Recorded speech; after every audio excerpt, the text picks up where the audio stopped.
Everyday Samurai, Episode 57.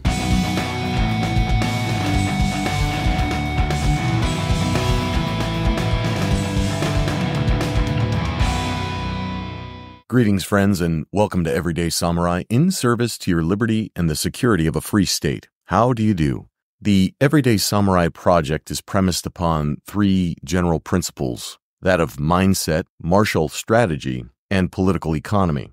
These three angles through which we approach this concept of liberty is really a comprehensive approach to being in the world and also being in service to yourself and to others. It all comes down to mindset in the sense that we need to be empowered in order to take necessary action to protect ourselves, our loved ones, our communities, and therefore provide for a just society. I like to refer to this concept of a world that works for everyone, even though I know that that is an ideal by which we might never really achieve. In the truest sense, there will be winners and losers so long as we are in this realm of time, space, and form. But we can strive for perfection in ourselves. I remember reading a book called One Perfect Op, which was written by a former Navy SEAL who described, even though we know that there will always be mistakes, that there will always be those incidents where things didn't go exactly as planned. In fact, we should count on that. That's been a dictum for a very long time, that no plan survives first contact with the enemy. Yet at the same time, we should also strive for that one perfect op. We should continually rehearse and practice and look for opportunities for improvement. That is the way of the warrior. The way is in training, as Miyamoto Musashi wrote in his Gorin no Sho, or Book of Five Rings. So we have to have that outlook, that mindset, that we're always looking for, imperfection, which leads to a lot of great dissatisfaction. If you're always looking for the imperfections and looking for opportunities to improve, we have to shave off what is no longer serving us. Letting go of any extraneous movement. We do that by finding out the hard way that those extraneous movements are there. Hopefully we have a good teacher, a sensei, the one who has come before that can show us those errors so that we can sweat more in training and therefore hopefully bleed less in combat. So we're trying to let go of the extraneous to optimize our performance. We do this through continually trying to improve, and that requires deep practice. Again, all of that has to come back to mindset, the commitment to wanting to train, to develop ourselves, and work with others to develop our cohesiveness, our teamwork, our synchronicity. Our ability to work with others leads to positive outcomes, and that is how we scale this principle. Ultimately, we want to work towards a global division of labor in which everyone can create value for others and receive just compensation. So when I look at the idea of everyday samurai, of course, we can never go back to the political economic conditions that sustained the samurai as a class. In fact, I don't want any legal constrictions upon what profession people go into. That was one of the negative aspects of the feudal period of Japan. And it's hard to really talk about the samurai because it existed for well over 1,000 years, essentially from 792 in the implementation of the Kondei-sei, or the Strong Fellows Network, where the central court of Japan basically recognized that they couldn't administer the army in the same way that they tried using the Chinese model, so they outsourced it.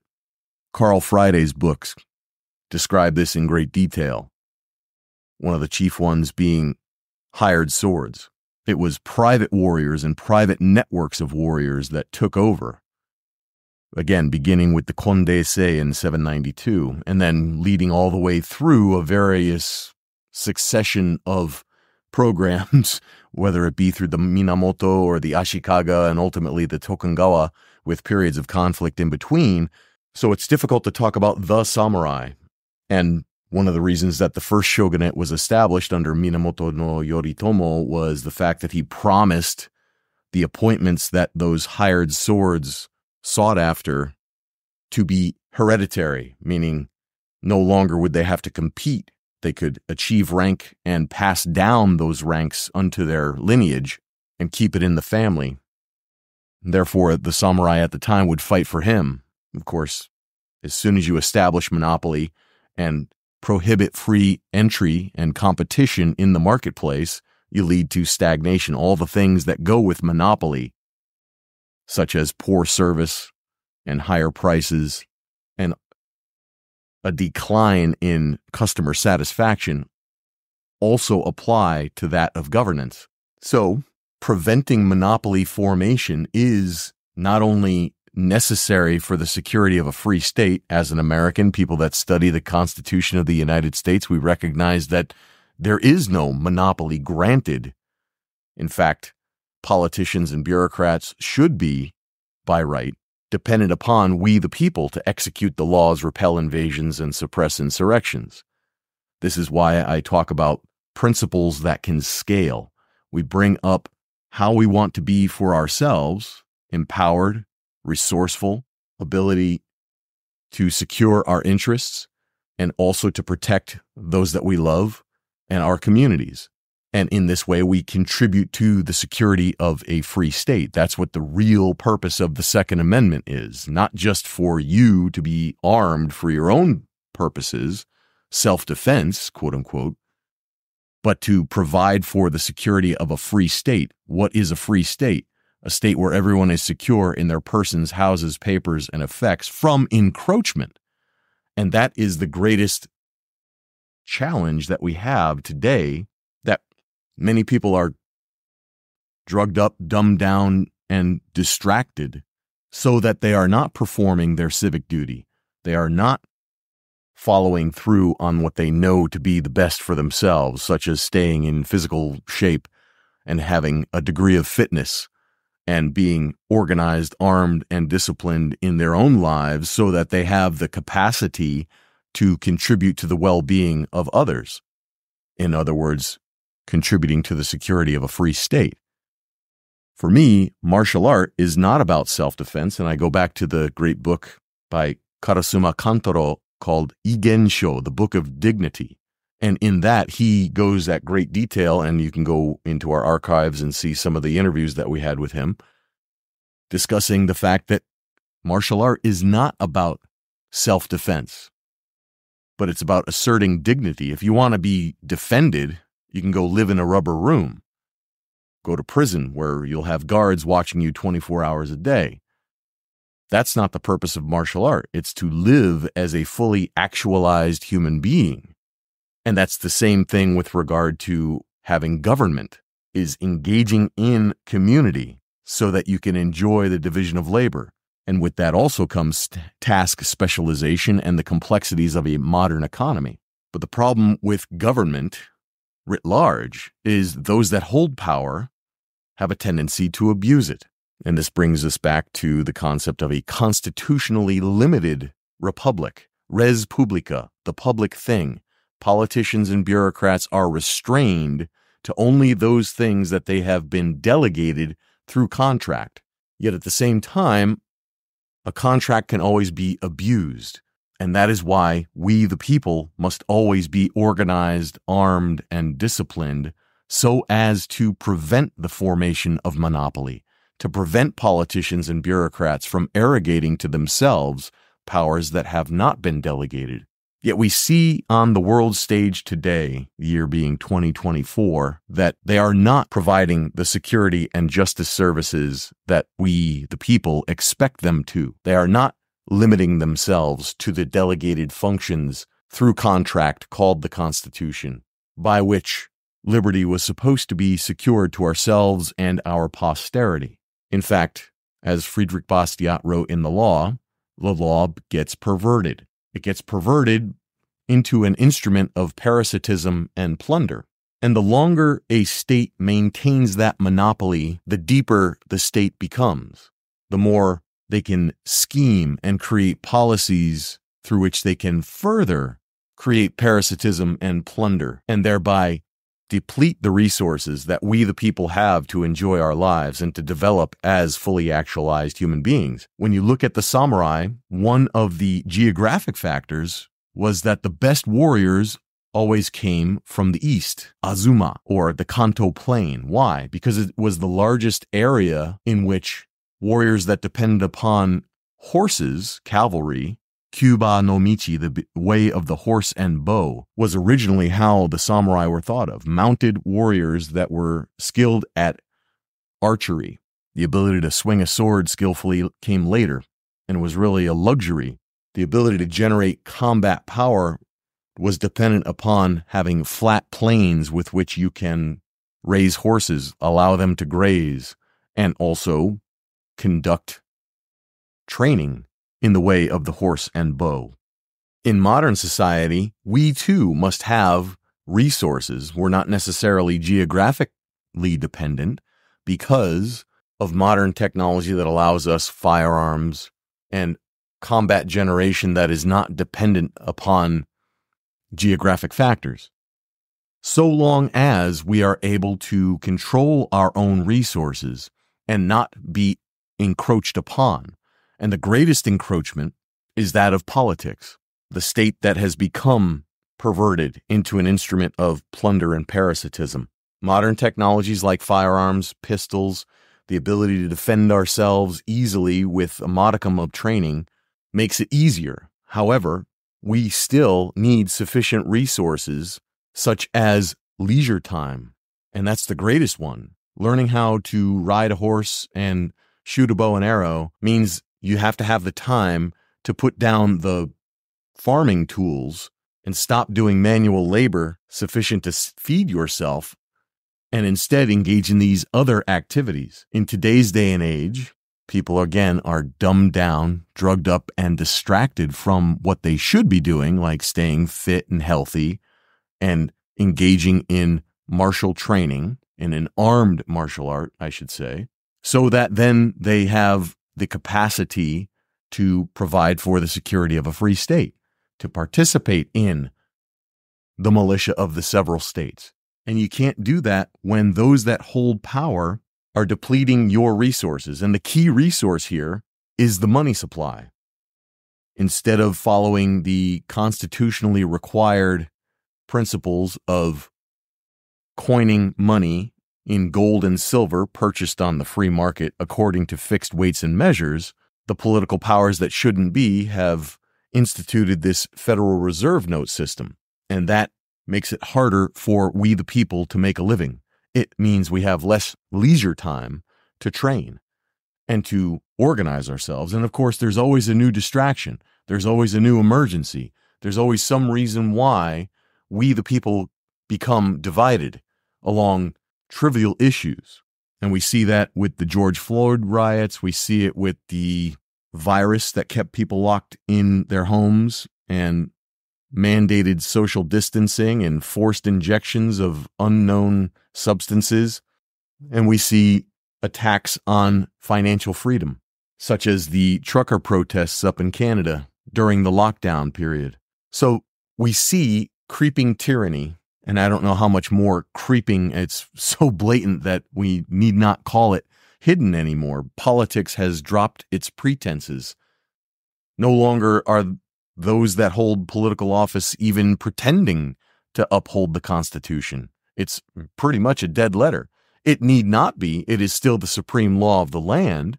In the United States, it's unique in the sense that the militia of the several states, Article 1, Section 8, Clauses 15 and 16, are still the supreme law of the land. The Second Amendment is still in force, although it's being interpreted conveniently to the betterment of those that shouldn't hold power, but it's not being fully implemented, although it could be. Americans are privileged in that sense, that they still retain the right to keep and bear arms, and that contract called the Constitution that is supposed to bind the Federation of Republics called the United States, the militia is still listed as being responsible for executing the laws, repelling invasions, and suppressing insurrections, if we the people would ever organize, arm, and discipline ourselves to take the reins, we could get rid of all the bureaucrats and insist that we, the people, execute the laws at the most local level. So the bureaucracies that are the instruments by which plunder and parasitism eat out we, the people's substance, could be banished in a day simply by insisting that we, the people, as militia at the local level, execute the laws. If there's a law to be implemented, we, the people, can do it. And guess what? If that were the case, most of the nonsense, most of the regulations that shouldn't exist, most of the bureaucracies that shouldn't exist would go away in a heartbeat. But most people don't even recognize that we, the people, are the power of executing the law, repelling invasions and suppressing insurrections. And that also applies to those invasions of our property and our personal lives by rogue officials.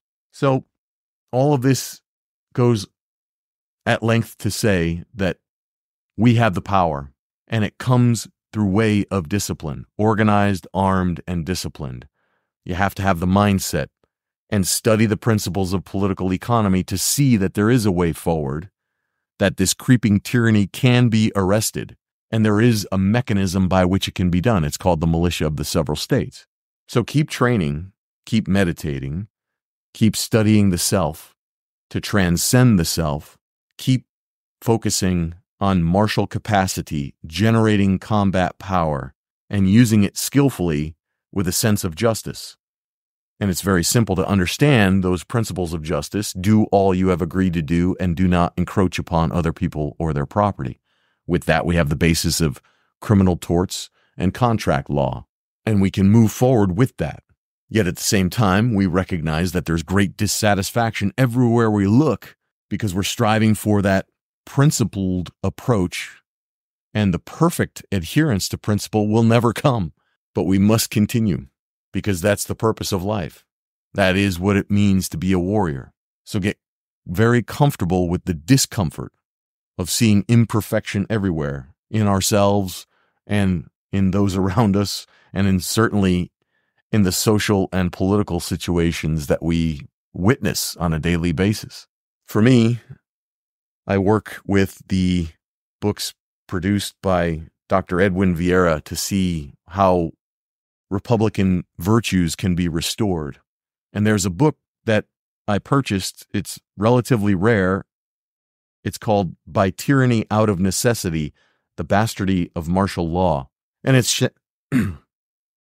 and it has sat on my shelf for quite a while, and I've dipped into it a little bit, but I haven't really read it cover to cover. So I thought that it would be a good opportunity to bring it to a larger audience.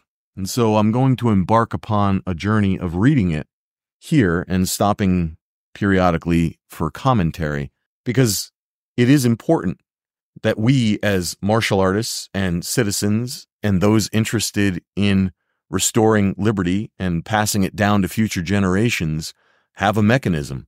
That mechanism exists if we will open ourselves to its principles.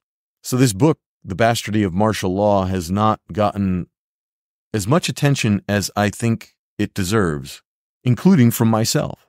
So I'm going to begin reading through and offering comment every now and then, and hopefully more people understand that securing liberty requires the whole body of the people, except for public officials, to be organized, armed, and disciplined. That means training in an armed martial art and being prepared to execute the laws, repel invasions, and suppress insurrections. The supreme law of the land is on our side. The principles of liberty are on our side. We must rise to the occasion. So I hope you'll continue to tune in and join me for this reading. And with that, I'll go ahead with the introduction. Associate Justice of the Supreme Court of the United States, Louis Brandeis, once cautioned this country that, quote, experience should teach us to be most on our guard to protect liberty when the government's purposes are beneficent. Men born to freedom are naturally alert to repel invasion of their liberty by evil-minded rulers. The greatest dangers to liberty lurk in insidious encroachment by men of zeal, well-meaning, but without understanding. And that quote comes from Olmsted v. United States from 1928. Unfortunately, this familiar admonition is only half right. The greatest dangers always come from men who mean ill, who understand perfectly well what they are about and why, and who need not proceed only through insidious encroachment, because their victims are unprepared or unwilling to repel even blatant invasions of their liberty. And nowhere could that warning be more accurate or serious than with respect to martial governance, the most virulent form of what many Americans today call martial law. And increasingly fear will be imposed upon them and everyone else in this country in the not-so-distant future. This fear is no delusion stemming from paranoia, but instead a rather obvious conclusion drawn from present-day experience.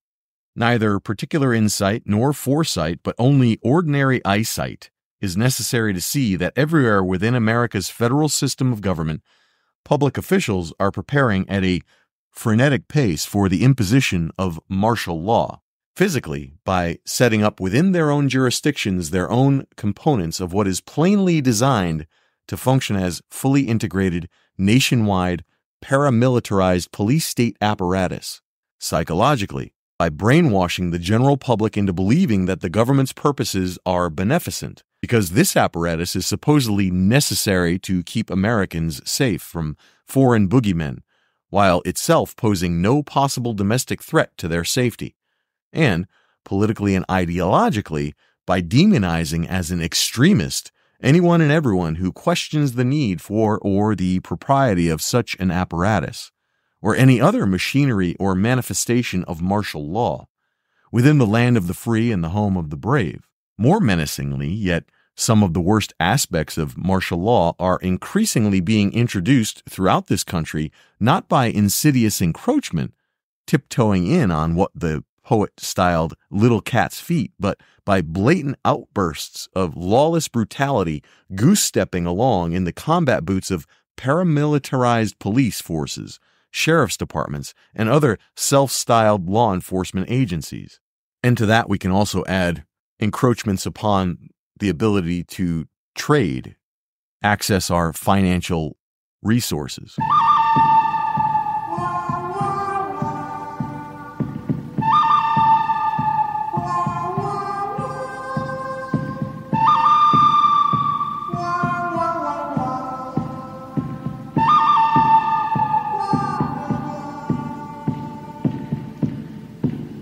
Hey friends, let's take a time out to talk about something that's really important to me. You know, amid all the challenges life throws at you, it's important to develop coping strategies, and hopefully you have some healthy ones that can help you weather the storm of stressful conditions. As martial artists or first responders, namely people with law enforcement, military, or high-risk, high-stress experience, chances are you've incurred some damage, trauma, or injuries along your unique life journey.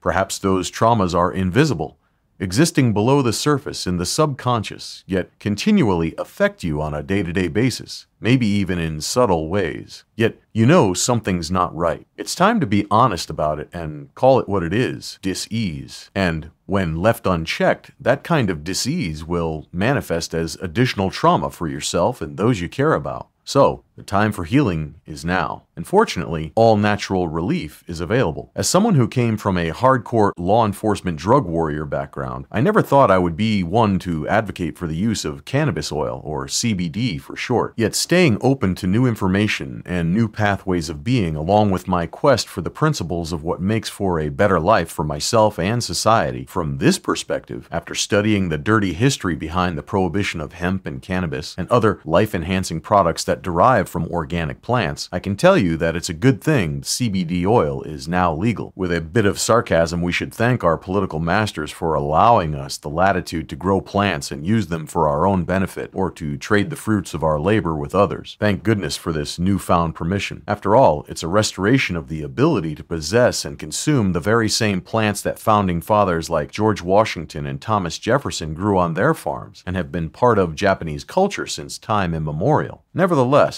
CBD oil has been shown to provide tremendous relief in the form of anti-anxiety, anti-inflammation, and reduced pain associated with past injuries, traumas, surgeries, or arthritis, as well as a whole host of other assorted ailments. No wonder hemp is known as the wonder plant, and it's all natural and organic. It is also non-narcotic. It is not going to get you high, yet provides relief and an overall improved sense of well-being. And that's something that everyone can use a little bit more of these days, don't you think? That's why I recommend Cornbread Hemp. It's a company that was founded with the mission to make trustworthy, full-spectrum CBD products available to everyone. They produce top-shelf USDA certified organic CBD oils using the flower-only part of the hemp plant, meaning no stalks, stems, or branches, just the best and most potent components, sourced exclusively from over 250 years of Kentucky cannabis tradition. We can be thankful that the Cornbread Mafia, a group of Vietnam War veterans who realized Kentucky was the best place in America to grow hemp due to it being on the same 37th parallel as the Hindu Kush from where hemp originated. They kept that great Kentucky tradition alive during the dark days of Prohibition. Cornbread Hemp recognizes the importance of cannabis medicine as a whole, not just CBD, and also advocates for access and reform while developing legal CBD products that highlight the full spectrum of hemp phytocannabinoids. Cornbread Hemp has a range of products including oils, gummies, creams, capsules,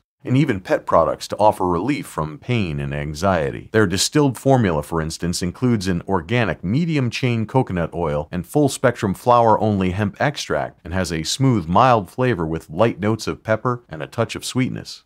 Another great product is their CBD lotion, infused with menthol to absorb quickly, and no greasy residue. You just rub it on sore muscles and joints, any chronic problem spots. It reduces pain, swelling, inflammation, and is great for arthritis sufferers. If you're someone like me who did too many flying roundhouse kicks when they were younger, and road marched entirely too many miles with an absurdly heavy rucksack on your back, or spent entirely too much time sitting, you know wear and tear takes a toll on you, leading to pain and suffering. Now is the time for healing. I believe so much in the benefits of CBD and specifically in Cornbread Hemp that I invested in the company. Because of this trust relationship, you can enjoy a full 25% discount on your order by using the code EVERYDAY at checkout. Go to everydaysamurai.life/cornbread, and that's all one word, cornbread, and use the code EVERYDAY at checkout, again, all one word, to enjoy a 25% discount. That's everydaysamurai.life/cornbread. Okay, let's get back to the program. I continue. It may very well be that many of the officials who have designed and are now implementing this program can charitably be characterized as no worse than men of zeal, well-meaning but without understanding. Even so, the consequences their handiwork will inflict upon this country, and I'll break from the text to say not just this country but throughout the world, because we see these globalist institutions like the World Health Organization, the United Nations, etc. All these different globalist institutions that are trying to harmonize tax rates and impose financial controls. All these things are evidencing a design for global socialism. So it's not just the United States, as Dr. Vieira wrote, although he is a constitutional scholar of the United States. So we see the handiwork that will inflict upon this country and the world will be no less disastrous than if they were evil-minded rulers of the most pathological sort. For imposition of the police state regime they are erecting will inevitably lead not just to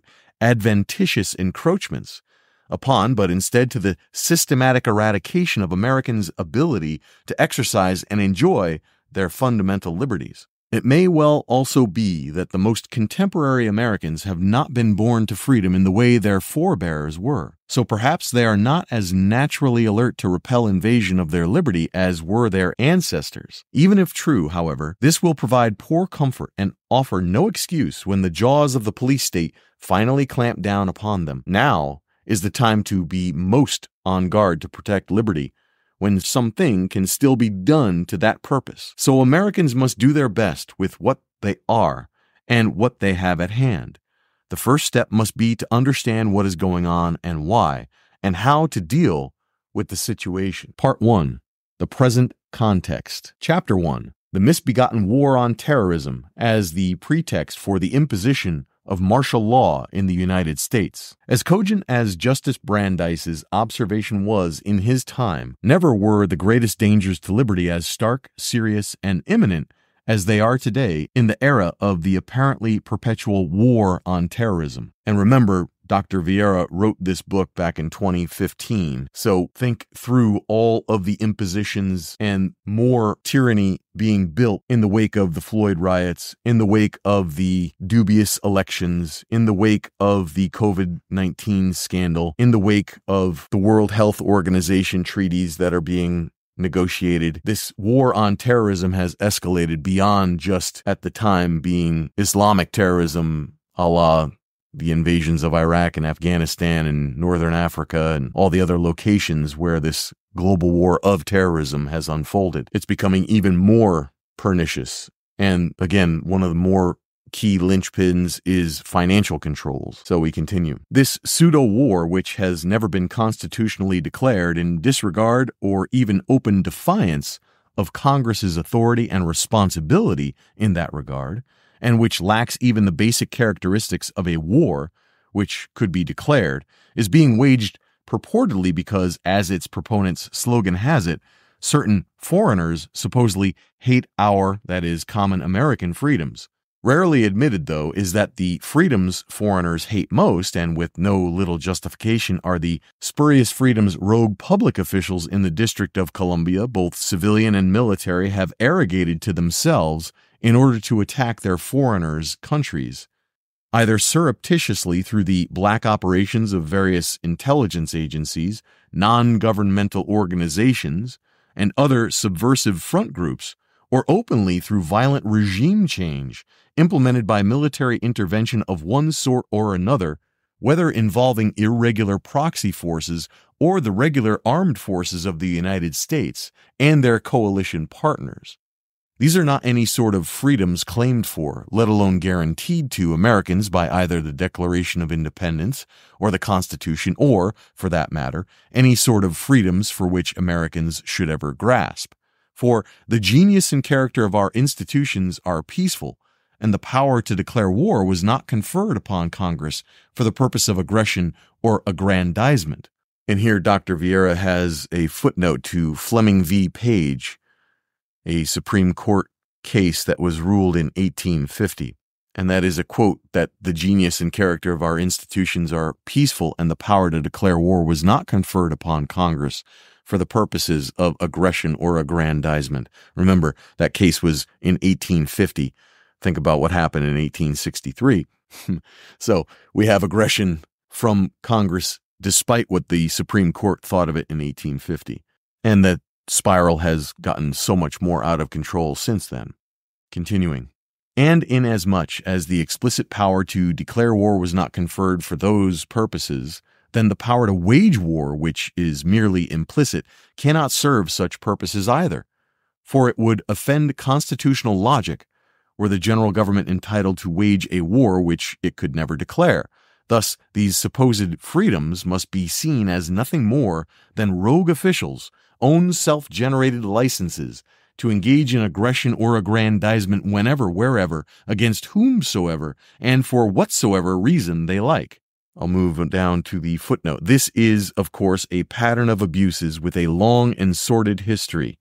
And then he lists a number of different books and demonstrates how this ever-increasing encroachment of war and self-aggrandizing licensing that Congress has granted to themselves, and certainly to the bureaucratic institutions that have been erected for those purposes, and probably for the benefit of oligarchs that are pulling the strings from behind the scenes. The text continues.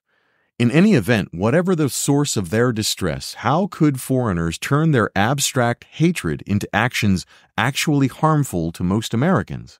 Basically, two avenues are open for foreign terrorists to destroy our freedoms in this country. First, they could attempt to kill as many Americans as possible, so that being dead, those individuals can enjoy no freedoms at all, while the rest of this country's population would cower in fear of becoming victims themselves.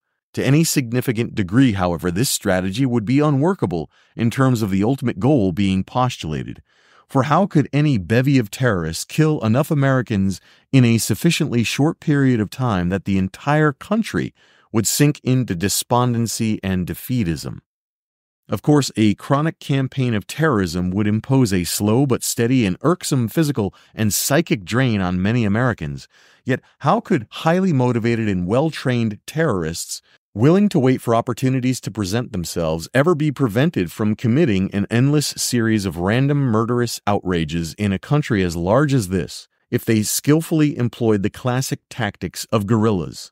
Second, the terrorists could essay to deprive the great mass of Americans of their freedoms in gross and at one fell swoop. How, though, through any of the standard tactics of terrorism, and both swiftly and on a wholesale basis, could they strip the blessings of liberty away from ourselves and our posterity? Liberty, in the strictest constitutional sense, after all, is an individual's claim against the government and guaranteed by law to a certain measure of personal freedom of action within a politically ordered society. Liberty may amount to a right, a privilege, an immunity, or even a power, depending upon particular circumstances.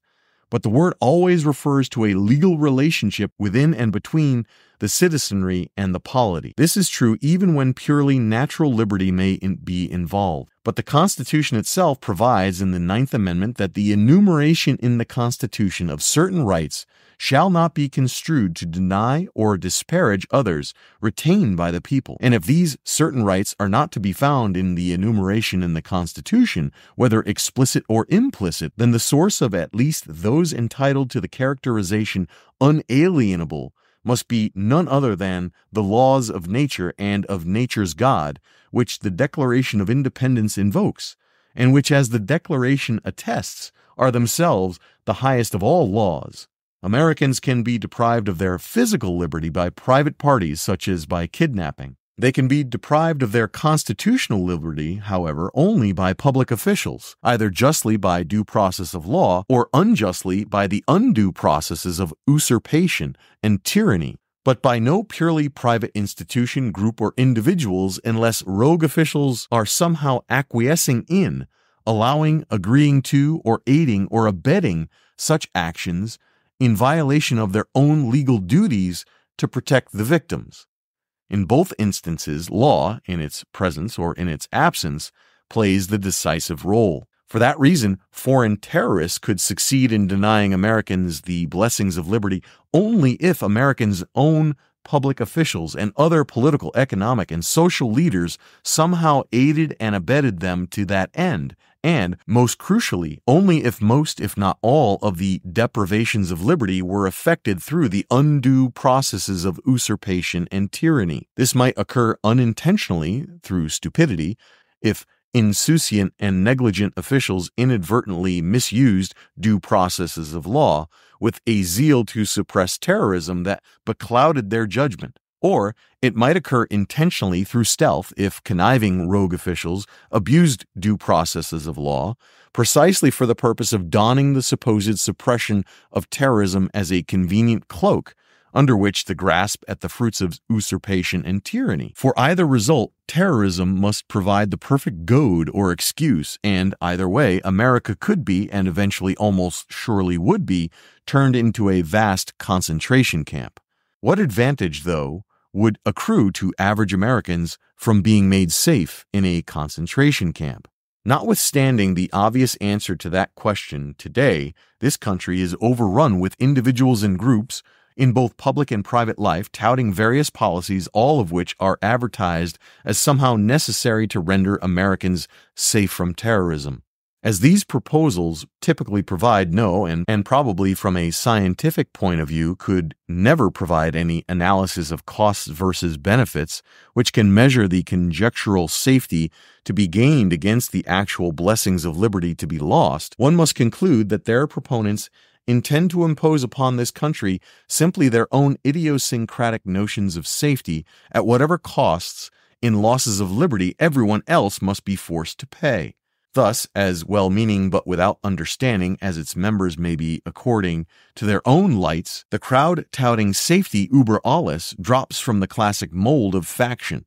That is, it comprises a number of citizens, whether amounting to a majority or minority of the whole, who are united and actuated by some common impulse of passion or of interest, adverse to the rights of other citizens, or to the permanent and aggregate interests of the community. And again, that comes from a specific quotation, The Federalist number 10, written by James Madison. And Vieira writes in the footnote, if they are truly well-meaning but without understanding as to the ill effects of society their actions cause, they are objectively factions. Whereas if they are well-meaning only in the perverse sense of shrewdly pursuing their own self-interests, without concern for the untoward effects of their misbehavior or on everyone else, they are subjectively factions. Morally, the latter are worse than the former. As far as their victims are concerned, however, the harm will likely be the same, whether its genesis lies in stupidity or malice. On the authority of the Federalist in constitutional analysis, see Cohen v. Virginia, 19 U.S. 6 Wheaton 264 from 1821. Continuing. One component of this crowd consists of the frightened fools who clamor for someone to secure their own pitiful safety from largely imaginary threats of terrorism. For them, in addition to the putative dangers posed by foreign terrorists, the blessings of liberty for other Americans here at home are the root causes of their insecurity, and therefore must be contracted in order for their safety to be expanded. In other words, those that are fearful, those that don't have the right mindset, those that are not empowered in and of themselves are fearful of other people and therefore expect government to step in and make those people small so that they can feel safe. This is one of the problems with allowing for too much democracy. We must be self-empowered individuals and we must be comfortable with other people being self-empowered. This is one of the reasons why the way is in training. As Miyamoto Musashi wrote, we must be comfortable in areas of discomfort, and that's part of the deliberate practice, both in the dojo, in the gym, and within our own meditative practice. You can't make yourself small enough for other people to be secure for themselves. They have to be empowered. The way is in training, and it's something that we have to do for ourselves, and it's a gift that we give to others. And those that don't have that discipline are, let's face it, derelicts. They shouldn't be included in the political society unless they see the errors of their ways and subject themselves to the way of discipline. Again, the whole body of the people must be organized, armed, and disciplined. But I continue. Actual deprivations of liberty are the price that other Americans must pay so that these fearful Americans can wallow in a psychic hot tub of safety. Indeed, many of these individuals will never feel safe enough until not one of their countrymen remains free at all. They will never learn that the meaning of safety depends upon the social context. The highest possible level of safety can be attained for the inmates of a maximum security prison. This is what we were talking about earlier. But to live in a free society, the citizenry must accept some deviation from perfect safety. Indeed, it is the duty of each citizen to assume the degree of personal risk which allows everyone, himself included, to enjoy the blessings of liberty to the maximum extent. That this may vary from individual to individual is the natural consequence of freedom and cannot be eliminated without eliminating freedom itself. Another component of the safety uber alles crowd consists of the anti-terrorism technocrats in both public office and private station who arrogantly imagine that they can provide safety to some unspecified number of unidentified Americans from a host of wholly speculative dangers if only they are supplied with enough ultra-modern equipment and invested with the unbridled authority and discretion to employ it as they see fit. For them, the blessings of liberty constitute nuisances which hinder efficient operations, and therefore must be circumvented or even curtailed altogether. The remaining component consists of aspiring usurpers and tyrants who cast the sirenic lure of safety, tantalizing as well as dangerous and meant to be both, as their bait in order to hook for themselves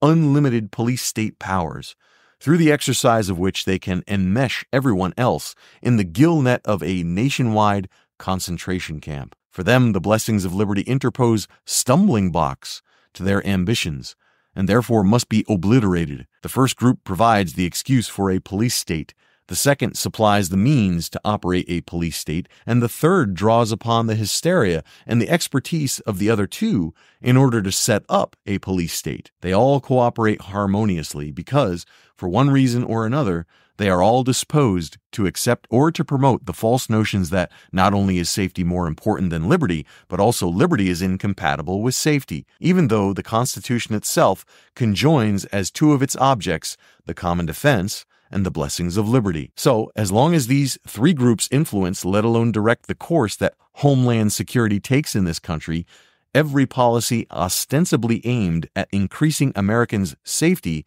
will inevitably reduce to and operate through ever multiplying, ever expanding, ever more oppressive police state powers lodged in a centralized governmental apparatus at the intended expense of the blessings of liberty. Thus, former President George W. Bush was correct to declare that with the advent of the war on terrorism, freedom and fear are at war in this country. He neglected, however, to identify who is using fear to deprive whom of their freedom under color of what war and to what end. And with that, I will pause on page 10 of Dr. Edwin Vieira's By Tyranny Out of Necessity, the Bastardy of Martial Law. Notice those themes that he continues to reference. Fear is the mind killer, as was written in the novel Dune. And that's why this concept of everyday samurai always focuses on mindset, martial art, and political economy.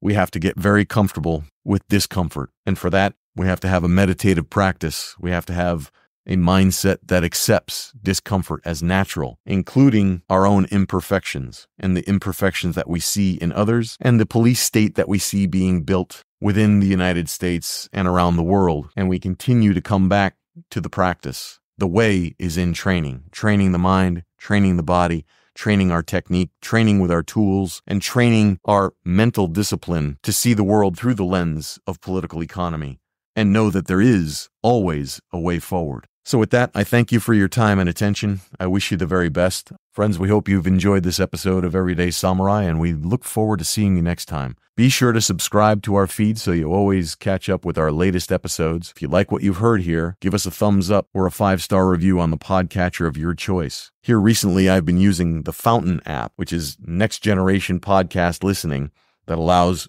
total control of your queuing features and your ability to listen. I listen to my podcast at 2.75 speed, and you have the option to do that, as well as total control on how you set up what enters your list of podcasts. Again, one of those tools for overcoming the creeping tyranny is Bitcoin. As much as I would like to see money be restored to gold and silver as the Constitution calls for, there's a problem with that. It's called politics. Crossing physical borders with this physical medium called gold or silver puts you at the mercy. The only way forward is really cyber monies, and the only one that I would recommend to anyone is Bitcoin. And you can also throw some Satoshis, as they're called, small denominations of Bitcoin units, through the Fountain app. So I'd appreciate any support, any donations to keep this podcast going. And I wish you the very best in your training, in your lives, and I hope to see you next time. Until then, stay sharp, stay aware, and be well.